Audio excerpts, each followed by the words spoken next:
রাজধানী ঢাকায় কয়েকদিন ধরে বৃষ্টিহীন আকাশে তীব্র রোদ ও গরমে নাজেহাল পুরো শহরবাসী।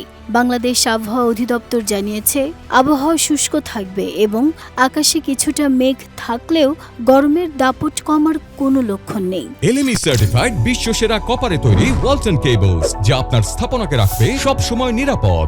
ঢাকা ও পার্শ্ববর্তী এলাকার জন্য প্রকাশিত পূর্বাভাসে বলা হয়েছে, দিনের তাপমাত্রা প্রায় অপরিবর্তিত থাকতে পারে, যা রাজধানীবাসীর অস্বস্তি আরও বাড়িয়ে তুলবে। আবহাওয়ার পূর্বাভাস অনুযায়ী বাতাস বইবে উত্তর বা উত্তর পূর্ব দিক থেকে ঘন্টায় 6 থেকে 10 কিলোমিটার এবং আকাশ আংশিক মেঘলা থাকবে। ঢাকায় সর্বনিম্ন তাপমাত্রা রেকর্ড করা হয়েছিল 25.8 ডিগ্রি সেলসিয়াস। বাতাসে আর্দ্রতার পরিমাণ ছিল 91%। এর আগে সর্বোচ্চ তাপমাত্রা ছিল 35.7 ডিগ্রি সেলসিয়াস। গত 24 ঘন্টায় কোনো বৃষ্টিপাত রেকর্ড করা হয়নি, ফলে বাতাসে আর্দ্রতা থাকলেও গরমের অস্বস্তি আরও বেড়েছে।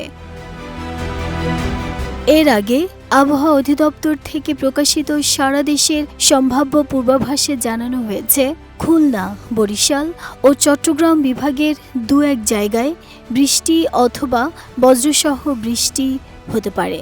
তবে দেশের অন্যান্য স্থানে আকাশ আংশিক মেঘলাসহ আবহাওয়া শুষ্ক থাকতে পারে। এছাড়াও সারা দেশে দিন এবং রাতের তাপমাত্রা প্রায় অপরিবর্তিত থাকতে পারে বলেও জানিয়েছে সংস্থাটি। নাহিদা স্মৃতি, দেশ রূপান্তর।